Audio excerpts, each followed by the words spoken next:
Ahir, Guardian of Malor, Chapter 9, Trixie's Shield. Trixie stood over Ahir's body, holding the shield she had just received in front of her, her eyes clenched shut and a grimace on her face. The shield had better protect us.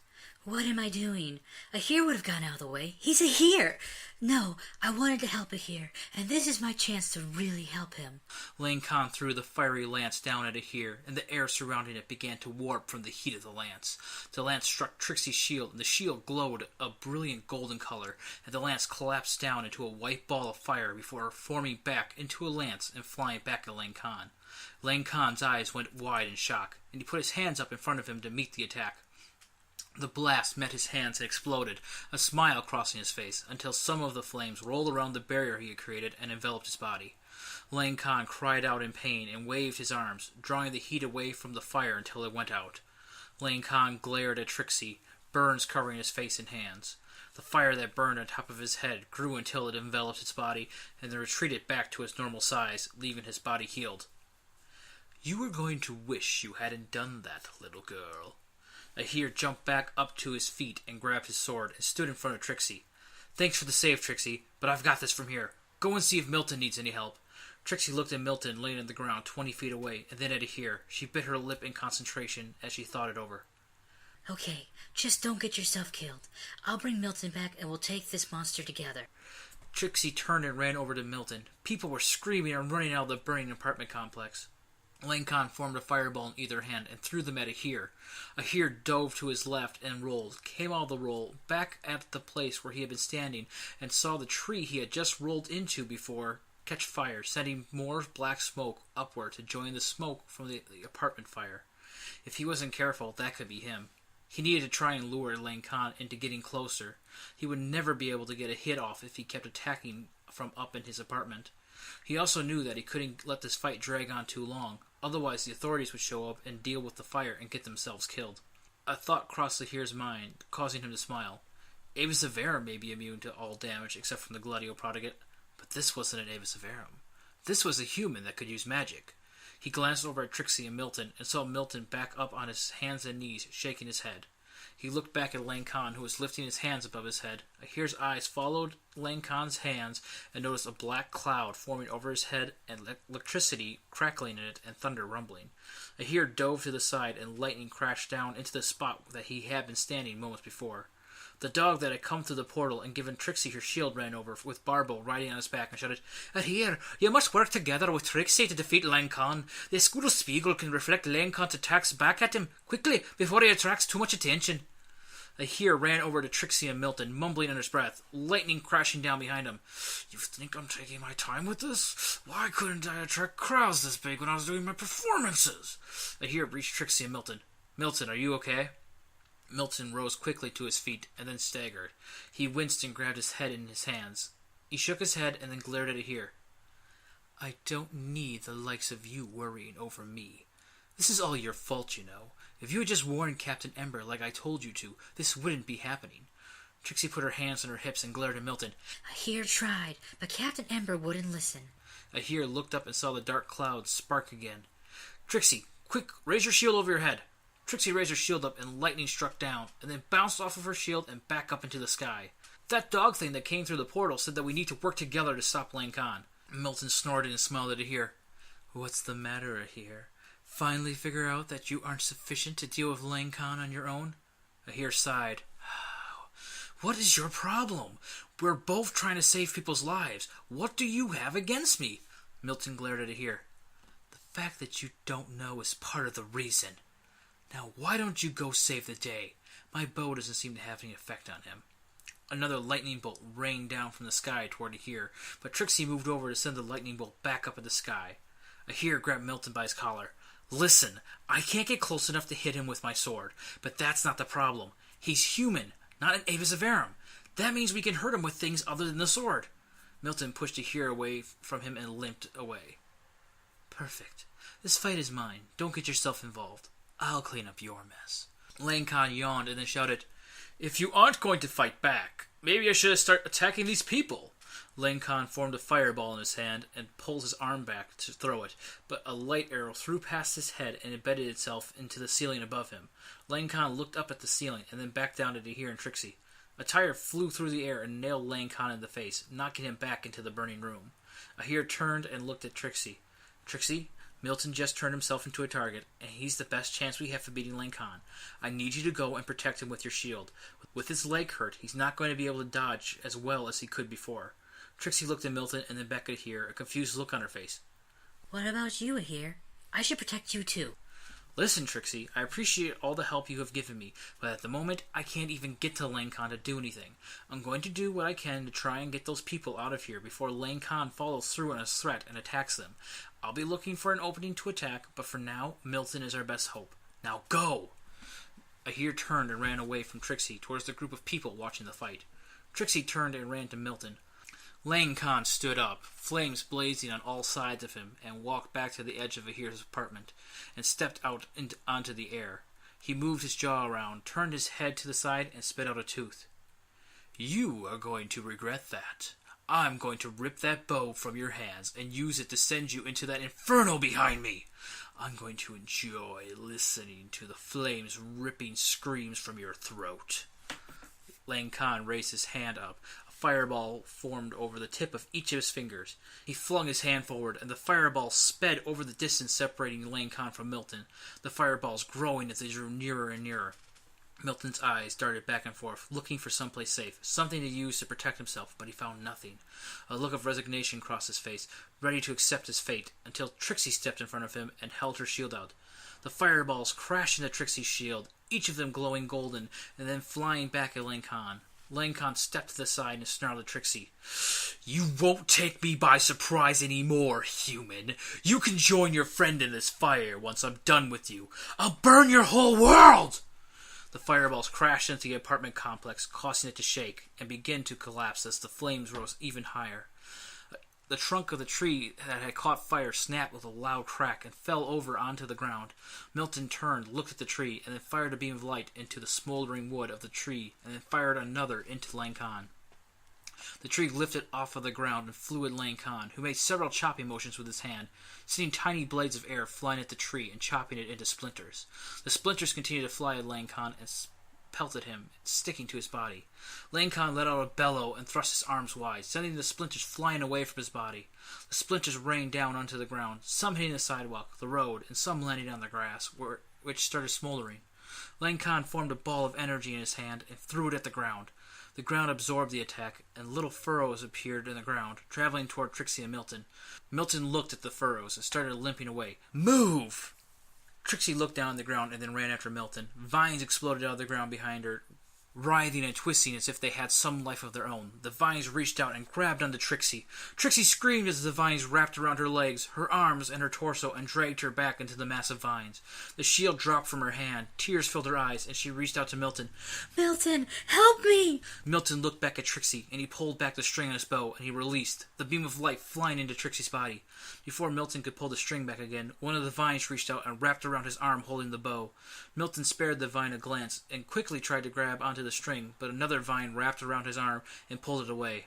Vines wrapped around all of Milton's limbs, and he cried out in pain as the vine's grip on his injured leg tightened. The vines pulled Milton towards Trixie, and Lane Khan's deep laugh echoed throughout the building. Lane Khan's laugh cut off when the blade of the Gladio Prodigat sliced through the vines binding Trixie. Trixie dropped to the ground and looked up at Ahir, who was cleaving through more of the vines. Trixie, get your shield. We need it to win this fight. Ahir left Trixie's side and made his way to the vines, grabbing Milton. Trixie looked over her shoulder at the vines, which were starting to regrow, and she half ran, half crawled across the ground to where she had dropped her shield.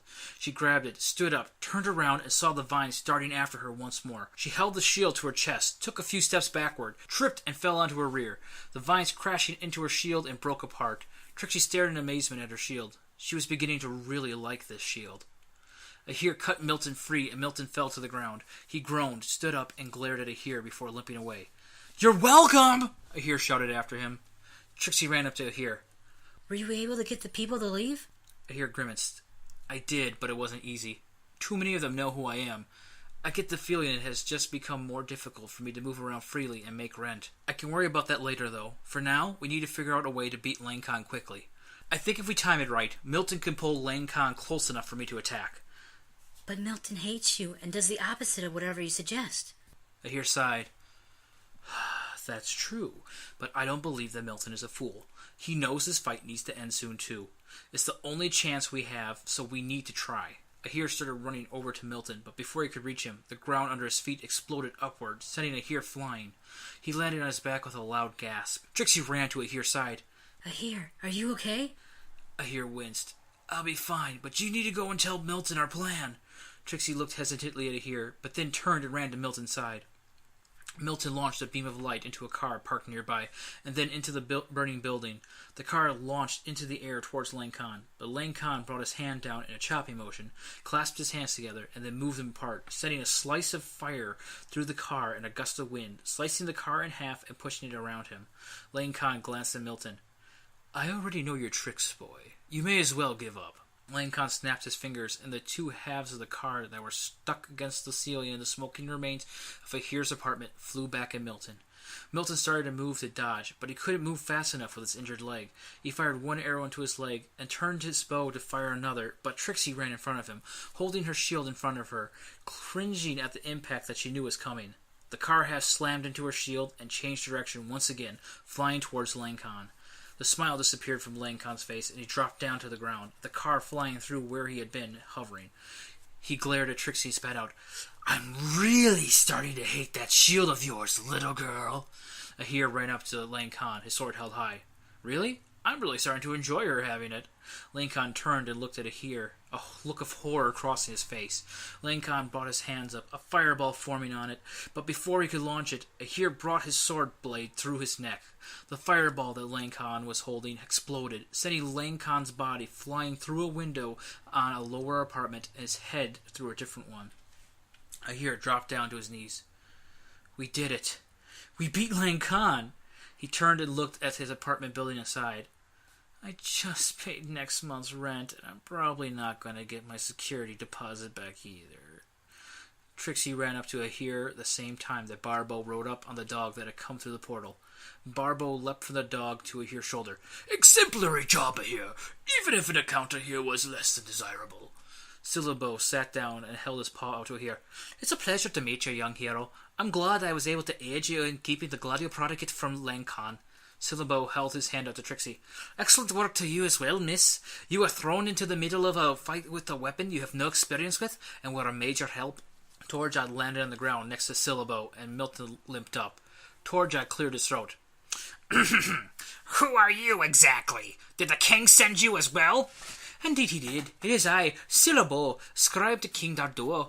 I was sent to give the humans more aid in the fight against Lane Khan, and with a message for you. It was never the king's intention for you to isolate Milton. He sent you and the Puega Jorzi over to help Ahir in his fight. Torjad preened his wing feathers and replied, The human we chose has a history with Ahir, and doesn't want to work with him. Besides, he's doing a better job than Ahir ever did, and he's not needlessly killing our people. Torjad turned and looked at the body of Captain Ember, and then back at Ahir. He's even started killing his own now. Barbo glared at Torjad. You uttered no suggestions for putting an empowered human possessed by Lane Khan into submission. Portals to send him through were lacking, and the use of magic risked our own corruption. Clearly the method chosen was the best. If your human had aided Ahir in his effort to prevent Captain Ember from employing magic, rather than abandoning us, maybe this situation could have been avoided. Torjad glared at Barbo and opened his beak, but before he could say anything, Syllabo shouted, Enough! The king sent me to unite us into one team, not to allow you two to squabble amongst yourselves. Barbo and Torjad glared at each other, but then turned their heads away. Barbo growled before replying, In accordance with the desires of King Darduo, my cooperation is offered to Torjad. The difficulty will be great, but I have survived near impossibility of working with Ahir. Torjad shrugged his wings. I can work with Barbo if I really need to, but the decision doesn't lie with me. It's up to Milton. I watch over him and the Puega Jorzi, so I go where he goes. Everyone turned and looked at Milton expectantly. I'll listen to what you have to say, Hound, but I make no promises of my cooperation. I seem to be doing fine on my own. Syllabo shook his head. It'll have to do for now. We have discovered much since you have left us, Barbo. Did it ever strike you as odd that Lane Khan only opens portals and sends his minions through every couple of days? Barbo scratched his head. Indeed, I did question it, but I assumed that opening multiple portals was a strenuous task, and the power to do so eluded even Lane Khan. Syllabo nodded at Barbo. That's true, but it's not the only reason. While it is usually 3 days between portal openings here, Lane Khan opens a portal every 3 hours. We have recently discovered that time passes much more quickly here than it does in our world. You may have been here for 2 months, but only 2.5 days have passed since you left. Barbo's eyes went wide. 2.5 days? You followed so closely behind Torjad? The heart of the king has swayed so quickly? Syllabo shook his head. No, His Majesty is still grieved by the loss of life of any of our people, but he desires that all 3 of these humans work together to face what is coming next. Torjad turned his head with curiosity. And what would that be exactly? Syllabo responded. We don't know anything with certainty, but we believe that Lane Khan is strengthening his attacks. As you know, Torjad, in his last attack, Lane Khan sent 2 of his minions over. Barbo turned and looked at Torjad in shock. 2 Avis of Verum at once? Milton's injury must be a result of that, correct, Torjad? You care to enlighten us as to why you declined to inform us of this? Torjad snorted and turned his head away. Milton and I have told you to leave fighting the Avis of Verum to us. I didn't really see why it would be necessary for you to know about it if that was the case. Barbo leapt up and down angrily on Ahir's shoulder. Not necessary! The life of Ahir and the possession of the Gladio Prodigat could have been lost by withholding this information from us. You could have assured Lane Khan victory! Ahir patted Barbo's head. Take it easy, Barbo. Lane Khan had us all kind of busy when Torjad and Milton got here. We should be grateful for their help. Besides, I'm sure that Syllabo has more to tell us. Syllabo bowed his head to Ahir. Thank you, Ahir. We believe that Lane Khan is going to strike with all of his power very soon. It has been rumored that he has started having some of his other minions learn the spell for opening portals, so you should expect to see more portals opening more often, and more Avis of Verum coming through at once. Lane Khan wants to begin kidnapping humans to use in his plot, and he wants you dead here. You are going to need the help of the other 2 if you want to protect the city. Eventually, we're going to have to take the fight to him, though. Milton shouted and threw his arms up in the air. It's always about Ahir, isn't it? You think that this city needs Ahir to protect it? What's so great about Ahir? Barbo left off Ahir's shoulder and landed on Milton's and slapped him. Listen here, Milton. We didn't pick Ahir to protect the city. The Gladio Prodigat did, just as the Poega Jorze chose you. Ahir isn't a selfish brat like you. He's willing to do whatever it takes to keep this city and its people safe. What about you, Milton? Are you willing to put your prejudices aside to help these people and work with us? Milton's hands formed into fists at his side and his face turned beet red. Selfish? You think I'm selfish? I took up this bow and got involved in your fight to protect this city without any hesitation. I have fought against monsters that would have liked nothing more than to kill me with no promise of reward. I have kept this city and your people safer than Ahir has, and you have the nerve to call me selfish? I don't need this. I've been doing just fine on my own up until now, and I think I'll continue to be fine. Milton turned and started to limp away. Ahir walked up to him and grabbed his shoulder to stop him. Milton, this is about more than just us. We need to work together to keep these people safe. Milton turned and slapped Ahir's hand away. Work together? Like you worked together in the orphanage? No, Ahir. You turned your back on us orphans, and we suffered for it. You didn't want to help us then, well, maybe I don't want to help you now. The orphanage? You were in the orphanage too? What do you mean I turned my back on you? We were all needed to do our part at the orphanage to keep each other safe and fed. You left us behind to be bullied and took away the income that you brought in. I'll never forgive you for that. Ahir's eyes went wide and his mouth dropped open. Wait, you're that kid the bigger kids used to pick on for being so small. No, I fought with those boys and told them to leave you alone. Yes, and after you left, they started picking on me even more than they did before. They would beat me up every night and take my food from me. Even after I started just giving them my food, they still beat me up. I had to run away because otherwise I would have starved to death. I learned to take care of myself, and I didn't need anyone then, and I don't need your help now. Milton, I'm sorry. I had to get out of that place. The orphanage was terrible. Milton gave Ahir one last glare before turning away. Yes, it was. but you didn't care enough about anyone else to take them with you when you left. Torjad, let's get out of here. We can take care of this on our own." Torjad flapped his wings and rose into the air. He glided over to Milton's shoulder and landed on it. Ahir raised his hand to try and stop Milton again, but Syllabo interrupted him. "Ahir, let him go. He's too worked up right now to listen to you, but you will need to get him to work with you eventually. We need you to start fighting against the Eva Severum again, and for now, at least, we will have Trixie to aid you." Ahir glanced over at the shield that Trixie was holding on to. "That's right. Trixie got a new shield. What kind of powers does this artifact have?" Barbo cleared his throat. "That, Ahir, is the Escudo-Spiegel, a bulwark with the capability to reverse onslaughts of any origin, physical or magical, upon its source." Ahir looked blankly at Barbo. "I have no idea what you just said, Barbo." Syllabo smiled at Barbo. "I guess the humans don't understand you any better than we do, friend." Barbo glared back at Syllabo. "Not to worry. I've been around Barbo long enough to figure out what he's saying most of the time. He said that the shield will return any attack back onto the attacker. It's quite useful to be sure. With the two of you fighting together, it should make things significantly easier. Not as easy as if Milton was here helping, but we will win him over to our side someday, so don't give up." Trixie looked down at her shield she was holding, and she whispered quietly to herself, "Finally, I can actually help Ahir out." Syllabo's ears perked up, and he smiled at her. "That's right, dearie. We have been watching your efforts to help Ahir, and it was decided that you should be given an opportunity to do so. Maybe now Ahir can refrain from using magic." Syllabo turned and looked at Ahir. "You have been using magic frequently of late, Ahir, and this is something that must stop. If you are uncareful, you'll become another Captain Ember, and then Lang Khan will have everything he wants. This cannot be allowed to happen."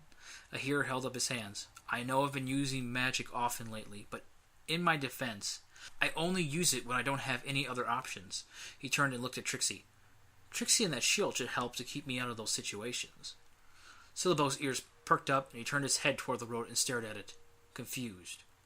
"I hear some sort of high-pitched siren coming this way. Does that mean something?" Ahir turned and looked down the road. "We need to get out of here. Too many of my neighbors saw me here, and this whole situation is going to bring up more questions than I want to answer." Ahir's face dropped, and he looked at Barbo. "Where are we going to live now, Barbo? Looks like we might be back to living on the streets." Trixie shook her head. "Don't be silly, Ahir. You can come live with me. Barbo too, of course." Ahir looked at Trixie skeptically. "Are you sure that would be okay?" Trixie nodded. "Yep, I live alone, so you won't be imposing on anyone." Barbo bowed his head to Trixie. "Thank you for your kindness, Miss Ameliason. Ahir and myself humbly accept your gracious offer. However, I believe it is time to vacate this area." A fire truck came around the corner of the block. Ahir looked at it and then turned and started running. "We need to get out of here now." Trixie and Syllabo followed after.